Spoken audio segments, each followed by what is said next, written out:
Hi friends, welcome to my channel learning with Prachi. और आज हम लेंगे क्लास 12 की very important poem my mother at 66, जिसको हम डिटेल में डिस्कस करेंगे। और इस पोयम के थ्रू हमने जितने भी क्वेश्चंस कवर करे हैं वो मैंने कमेंट सेक्शन में पिन कर दिए हैं। So let's get started.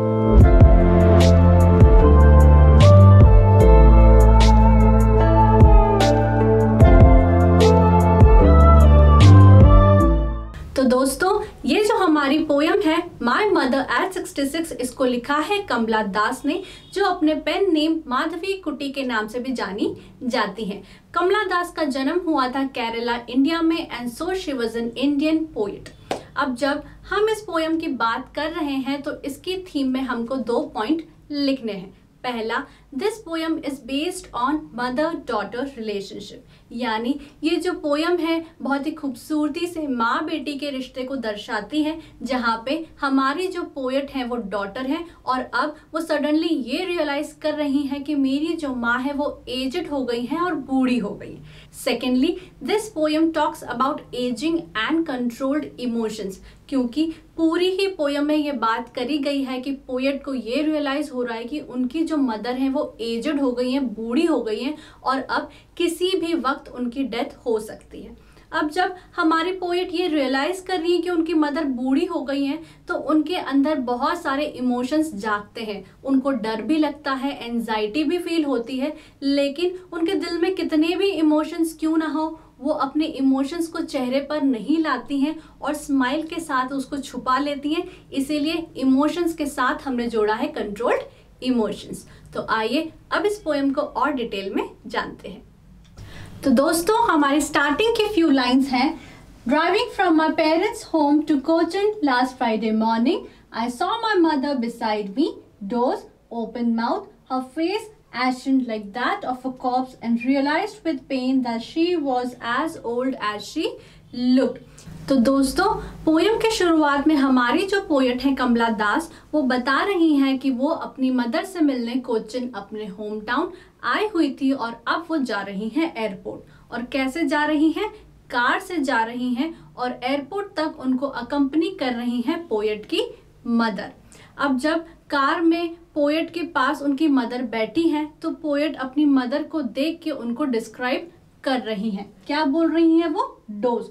Dose का मतलब है झपकी लग जाना, ठीक है। उनका मुंह खुला हुआ है और उनका फेस पीला पड़ चुका है। एशन का मतलब है पीला पड़ जाना ड्यू टू इलनेस और फियर और एंजाइटी, ठीक है।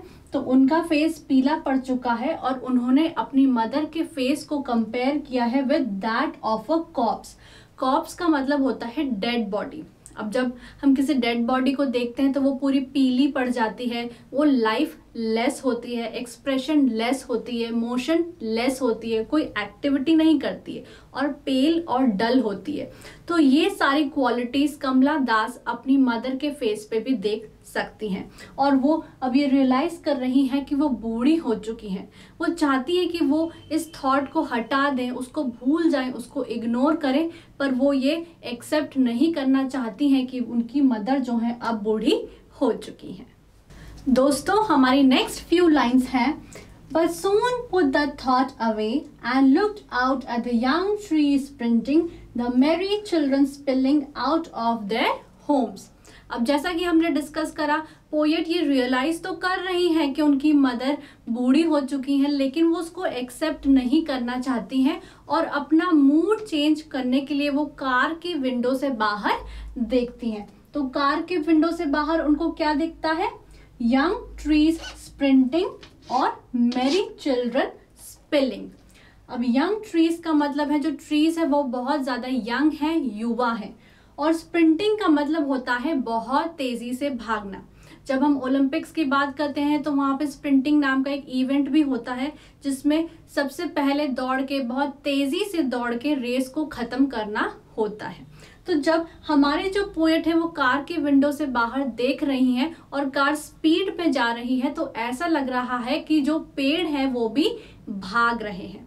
अब ये जो सिचुएशन है यंग ट्रीज और मेरी चिल्ड्रन की, ये ऑपोजिट है हमारी पोएट की मदर की सिचुएशन से। कैसे? ये जो ट्रीज है बहुत ज्यादा यंग है, full of life, vitality, energy से भरी हुई हैं, तो पोएट याद करती हैं कि एक टाइम था जब मेरी मदर भी इन ट्रीज की तरह यंग हुआ करती थी, लेकिन अब वो डल हो चुकी हैं, टायर्ड हो चुकी हैं, एजड हो चुकी हैं। ठीक है। और स्प्रिंटिंग का मतलब है बहुत तेजी से भागना। तो जिस तरीके से पोएट ये देख रही हैं कि ट्रीज बहुत तेजी से भाग रहे हैं, उसी तरीके से वो याद कर रही हैं कि वो जो टाइम उन्होंने अपनी मदर के साथ बिताया था वो भी बहुत तेजी से बीत गया। ठीक है। तो यहाँ पे स्प्रिंटिंग बता रहा है कि how fast the time has flown by. Secondly, merry children spilling. Merry का मतलब है खुश होना, तो मैरी चिल्ड्रन भी ऑपोजिट है हमारी पोएट की मदर की सिचुएशन के साथ, क्योंकि ये जो बच्चे हैं बहुत ज़्यादा full of life, energy, vitality और यूथ से भरे हुए हैं, opposite to the poet's mother condition जो बहुत एजेड, डल और पेल हो चुकी हैं। ठीक है। और स्पिलिंग का मतलब होता है to get out from a place and move in different direction. For example, अगर मेरे हाथ में एक पानी का ग्लास है और मैं उसे गिरा दूं, तो पानी जो अभी तक इस ग्लास में था वो स्पिल होके फ्लोर के अलग अलग डायरेक्शन में चला गया है। फैलना, बिखरना जिसे हम बोलते हैं। तो जिस तरीके से ये जो बच्चे हैं अपने घरों से निकल के बाहर ग्राउंड्स में फैल रहे हैं, बिखर रहे हैं, ये भी इंडिकेट कर रहा है कि how happily children move out of their house to make their respective careers.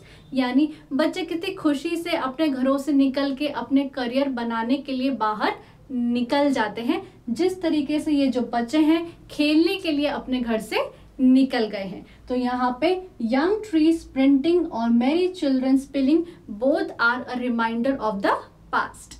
दोस्तों, हमारी नेक्स्ट फ्यू लाइंस हैं, but after the airport security check, standing a few yards away, I looked again at her, wan, pale as a late winter's moon, and felt that old familiar ache, my childhood's fear. अब हमारी जो poet है वो airport पहुंच चुकी हैं और अब जो उनको ड्रॉप करने आई हैं उनकी मदर वो बाहर ही खड़ी हैं और हमारी पोएट सिक्योरिटी चेक के लिए अंदर चली गई हैं। अब सिक्योरिटी चेक होने के बाद वो थोड़ी दूर से अपनी मदर को देख रही हैं और बोल रही हैं कि वो बिल्कुल वैन, पेल दिख रही थी as a late winter's moon. ठीक है। यानी बहुत ही लाइफलेस, डल और पेल दिख रही थी एक लेट विंटर के मून की तरह। अब अगर हम विंटर सीजन की बात करें तो it is the last season of the year. यानी विंटर सीजन जो होता है वो ईयर का लास्ट सीजन होता है, जिसके बाद ईयर खत्म हो जाता है।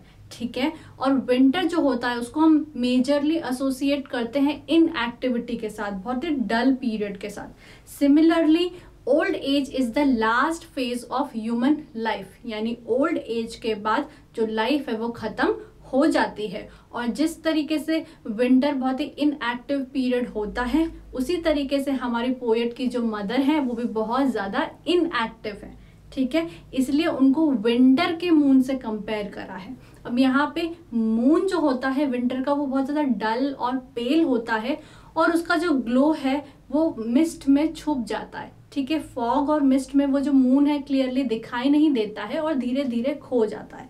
सिमिलरली हमारी पोएट की जो मदर है उनका जो यूथफुल नेचर था, जो ग्लो था, वो एज के कारण अब खो चुका है और धीरे धीरे वो भी मौत के करीब आ रही हैं और अब किसी भी समय उनकी डेथ हो सकती है। इसलिए यहाँ पे पोएट ने कंपेयर करा है एक सिमिली के through as a late winter's moon. और अब हमारी पोएट का जो बचपन का जाना पहचाना सा डर था वो वापस आ रहा है।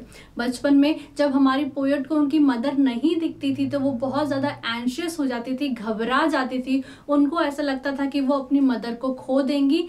अब उनको ऐसा लग रहा है कि उनका जो वो डर है अब वो सच होने वाला है और अब उनको ऐसा लग रहा है कि वो जो मेरा डर है बचपन का वो वापस आ रहा है। दोस्तों, हमारी लास्ट फ्यू लाइन्स हैं, but all I said was see you soon amma, all I did was smile and smile and smile. तो दोस्तों, हमने डिस्कस करा कि हमारी जो पोएट हैं कमला दास वो कितने सारे इमोशंस फील कर रही हैं।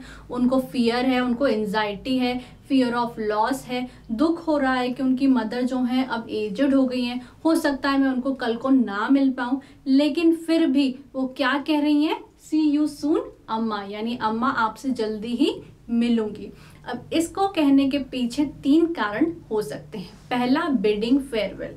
हमारी पोएट को ये कहीं ना कहीं पता है कि कल को हो सकता है वो अपनी मदर को ना देख पाए, इसलिए वो उनको अच्छे से गुड बाय विश करना चाहती हैं। Second, reassuring herself and her mother, यानी हमारी जो पोएट है खुद को भी समझा रही हैं और अपनी मदर को भी समझा रही हैं, रीअश्योर कर रही हैं कि हम फिर से मिलेंगे। And third, infusing positivity and hope, यानी वो अपनी मदर में एक होप डालना चाहती हैं, स्ट्रेंथ डालना चाहती है कि हम फिर से मिलेंगे। और अब वो लास्ट में बोलती हैं कि all I did was smile and smile and smile. अब यहाँ पे देखिए स्माइल को बहुत ज़्यादा बार लिखा है, जिसका मतलब है कि वो कुछ छुपा रही हैं। पहला, वो क्या छुपा रही हैं, अपने फियर को, अपने पेन को, अपने इमोशन को, और उसको कैसे छुपा रही हैं, एक स्माइल के थ्रू। सेकेंडली, वो एक ब्रेव फ्रंट रखना चाहती हैं, वो अपनी माँ के सामने कमज़ोर नहीं पड़ना चाहती हैं, इसीलिए वो स्माइल कर रही हैं। और तीसरा, फसाड का यूज़ कर रही हैं। फसाड का मतलब होता है एक मुखौटा लगाना। तो उनके दिल में तो इतने सारे इमोशंस हैं अपनी माँ को लेके, नेचुरल सी बात है, एक बच्चा अपनी माँ से बहुत ज़्यादा अटैच होता है और वो अपनी माँ को खोना नहीं चाहता है, लेकिन वो अपनी माँ के सामने कमज़ोर भी नहीं पड़ना चाहती हैं, इसीलिए एक मुखौटा लगा लेती हैं, खुश होने का नाटक करती हैं, स्माइल करती हैं, और ऐसे ही हमारी जो पोयम है वो ख़त्म हो जाती है। तो फ्रेंड्स, ये था मेरी तरफ से इस पोएम का समराइजेशन। अगर आपको ये वीडियो अच्छी लगी हो तो वीडियो को लाइक कर दो, चैनल को सब्सक्राइब कर दो, and wish you good luck for your exams.